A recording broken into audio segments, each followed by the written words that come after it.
to order for Monday, January 5th, 2015. Madam Clerk, roll call, please. Alderman Mosby. Present. Alderperson Perez is absent. Alderperson Rogers. Here. Alderman Daigle. Here. Alderman Amadia. Here. Alderman Duranty. Here. Alderperson Torres. Present. Mayor Gonzalez. Here. Quorum being established, if everybody could rise for the pledge of allegiance, please. Flag of the United States of America and to the republic for which it stands, one nation, under God, indivisible, with liberty and justice for all.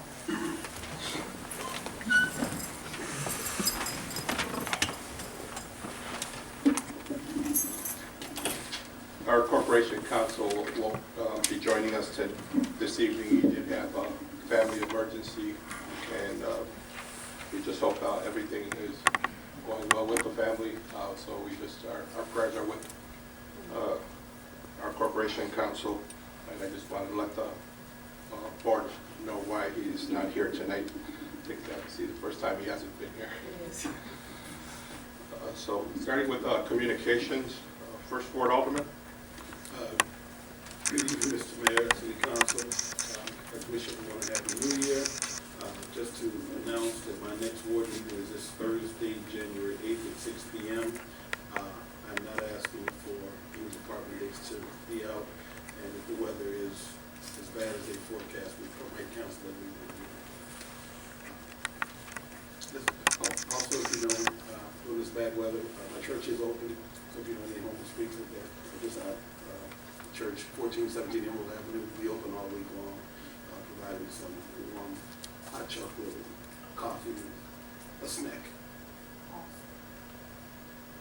And that'll be from 7 a.m. to 6 p.m.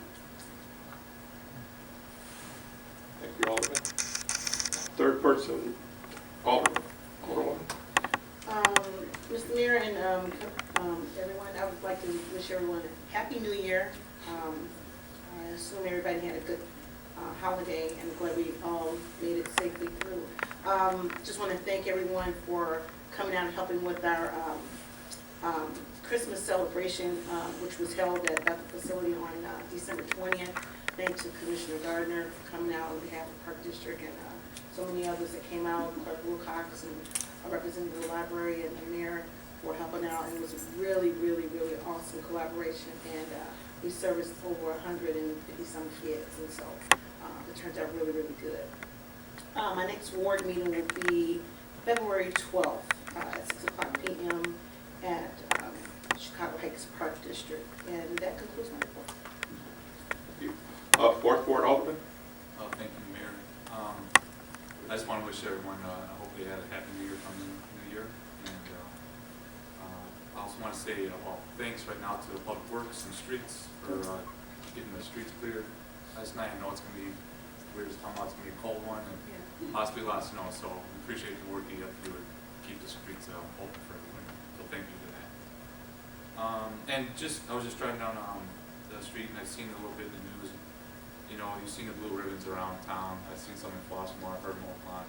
I just wanted to say as well, thanks to Chicago Police for all that they do every day of the year for their service and their commitment to serving the community. So thank you to you guys. And last, I just want to announce my board meeting will be on Monday, January 26th at 7 p.m. at Roosevelt Elementary, and all residents are welcome. Thank you. Thank you. Fifth Ward. Thank you, Mr. Mayor. We'll have no meeting in January, or possibly February, depending on the weather.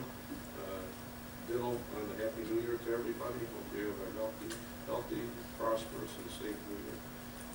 That's about it, Mayor. Sixth Ward Alderman. Thank you, Mr. Mayor. I just want to wish everybody a happy new year. Hope it was good.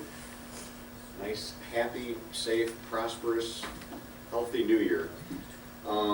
Everybody be careful this week. Everybody knows about the storm coming tonight, and then the plummeting temperatures on Wednesday. Don't forget, we got some older neighbors. Might want to check in on them.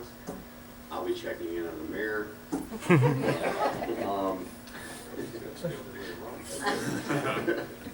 So, and just to announce my council meeting on,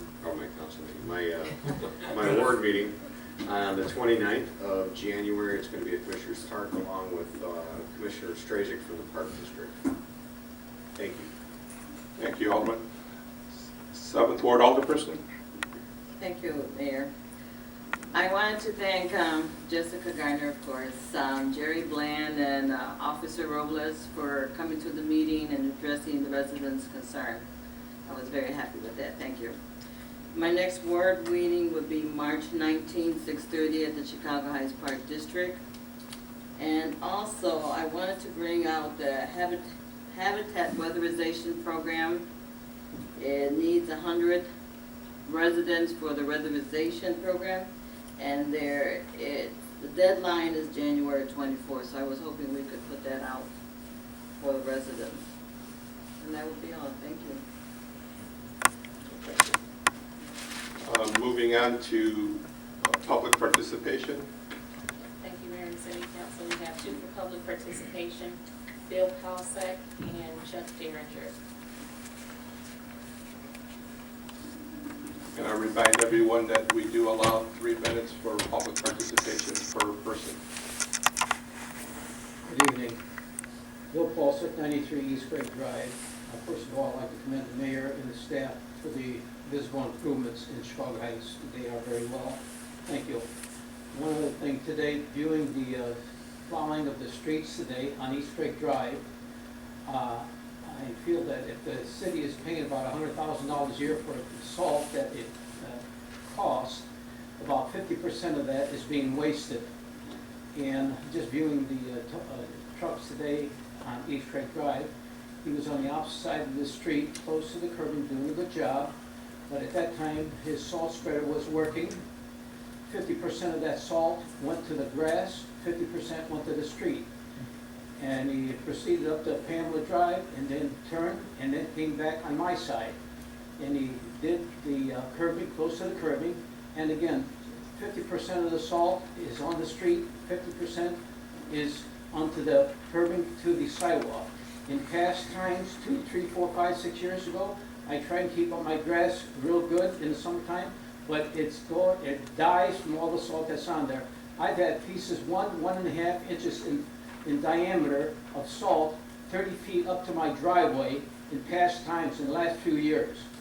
And if we're going to go ahead and have the salt spreader, it's very good. They're doing a good job. I don't complain about no service in Chicago Heights. I've been a resident forever in Chicago Heights, and I'm totally satisfied. But the salt should be spread from the center of the street so you can get 50% on each side of the street instead of on each side going near the curbing both ways.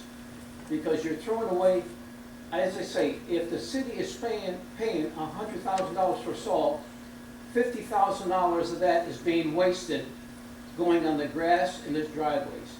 As I say, up to as much as 30 feet into my driveway, pieces 1 inch in diameter that I brought to the city hall here in past times. So I would like to see that $50,000, if that's what it costs, saved for the city of Chicago Heights. And see, I don't complain about anything.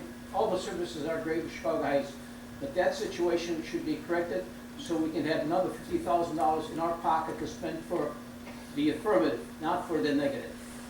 I thank you. And thank you for the improvements that are about and have been and in the future also. Thank you. I appreciate your comments, and our Public Works Director is here, so I'm pretty sure he will follow up with his staff to see exactly how they are spreading that salt. And I do agree with you on the cost of the salt, especially from last year's prices. We've seen a double in the cost of the salt, so it's something that we do want to use less if we can. So I'm sure the Public Works Director will look into that. So thank you for bringing it to our attention. One very important thing, it's got to be spread from the center of the street, and they need to do a good job, but 50% is being wasted of the salt and 50% of our funds for that. So that's a correction that should be made. Thank you. Charles Derringer, 150 Grace Lane. You may recall this past summer, I was trying to get some library services in this area improved upon. Particularly, our library now has gone through some tremendous renovations, and it's really something to see what's going on. And we are providing some services to Fort Heights and some of the areas in the township that don't have services. The Tribune covered, and I really wanted to talk briefly about transparency, because there's two articles I gave you. One here that was written about Fort Heights Library District. It's a 2-page article. It was covered in August about the lack of services. And then also on the back of, I wrote sort of a statement reviewing some of my issues at the end of the year. Not that they're major issues, but I think we're all working on these things, and I think we're doing a good job. And we just need to be more transparent in what we're doing, so our community can understand the obstacles we're dealing with. And so that's why I sort of put together that statement about transparency, and I actually think we need to start showing our good deeds and things we're doing on, at least on the internet, not on our cable. Several years ago, I was involved in the cable committee, and we had 2 cable systems. I know Park Forest and some of the towns, these towns use both the cable and the internet. Joseph, I invited him to come to the Chicago Heights Post, because he's getting set up to broadcast other meetings, community meetings and things, and I think the more we get people involved, and the other obvious factor tonight, I think the more input, the more support we have for the things we're doing. On the back of that statement that I gave you, they talked about a catch-22. There were 2 articles that I found in the Tribune, and how people in Fort Heights, they can't use any other library system unless they abolish the library district. I talked to them today, and apparently they have, I think, 5 or 7 trustees, and there's only 1 candidate running. So I think we need to encourage them to do what's right so that they can get their services, and it'll help us if we can get them somehow to use our service. And Lori's talked about some kind of intergovernmental agreement. I think this is a step in the right direction. I want to thank you. Off to a good start this year. Thanks. I do appreciate the statement that you did send. But when it comes to the Fort Heights Library, they did have an intergovernmental agreement with the Village of Glenwood. And we have to understand the fact that that board in Fort Heights is receiving taxpayer money from the residents of Fort Heights. And the intergovernmental agreement they signed with the Village of Glenwood was for those Fort Heights residents to be able to use the library in Glenwood. And fortunately, Fort Heights elected officials from the library board collected the money for the taxes and didn't submit them to the Village of Glenwood, running up a $50,000 bill. So it's almost like, it happens with Fort Heights a lot. So it's not that they don't have the services, and they don't even, we can't even say they don't even have the money, because they are collecting the money from taxpayers.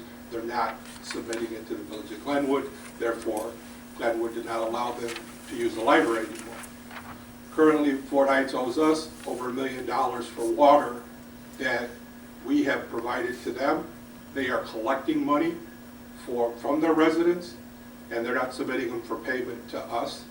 So I tell you right now, after them owing us $1 million, I wouldn't want our library to be owed additional money. We're ready to provide services, and we can understand that if they're not getting paid, but when Fort Heights Village officials do get paid and do not remit the money, I don't think there's going to be too many villages that are going to want to keep entering into those kind of intergovernmental agreements with them. Thank you for your explanation. Anybody else? Yes, that's all for public participation. Moving on to the report from Chief of Staff, please. Mayor and City Council, first off, Happy New Year. I just have a couple announcements. We have, the City of Chicago Heights will have the 18th annual celebration of the life and times of Reverend Dr. Martin Luther King Jr. on Monday, January 19th, from 10 a.m. to 11 a.m. right here at City Hall. So there will be performances by School District 163 Gospel Choir. We will have School District 170's Jazz Band here. School District 206 will have its first place essay reading that will be done that morning as well. And then Chicago Heights Park District has the Steppers that will be here performing. Plus, there will be awards given out to spiritual organizations as well as educational pioneers, so there's going to be a lot that's going to be involved in that 1 hour, and the clerk's office always does such a wonderful job in organizing that along with resident services, so I hope you'll be able to join us on Monday, the 19th. Obviously, everybody knows with the newscast that has been out that winter is officially here. So with the inclement weather that's on its way, we're doing our best right now to better inform our residents about warming centers, as well as offering tips to avoid frozen water lines, things that are coming up now during the winter. We're directing residents to our city's website because there's updated information on that. We'll continue to send out our code red alerts as we did this afternoon. And in addition to that, anybody that has any questions about anything that's going on throughout the city regarding any of the issues with weather, with the snow, with things that are coming up, we are directing them to please contact our resident services department so that we can get all that information dispersed appropriately. And I did get a chance to speak to Alderperson Perez earlier today. She was very apologetic that she could not make the meeting tonight, but she did want me to announce the fact that her next ward meeting is coming up on January 26th. It'll be at 7 p.m. at Garfield School. Other than that, that concludes my report for this evening. Any questions? Thank you. Thank you. Going on to item number 1, I need approval for the minutes for the meeting of, a motion to approve the minutes for the meeting of December 19, 2014. So moved. Second? Motion made in second. Any discussion regarding the minutes? Roll call. Alderman Mosby. Aye. Alderperson Rogers. Aye. Alderman Dable. No. Alderman Amadio. Aye. Alderman Zarante. Aye. Alderperson Torres. Abstain. Motion carried. Going on to item number 2, I need a motion to approve the bills for the second run of December 2014.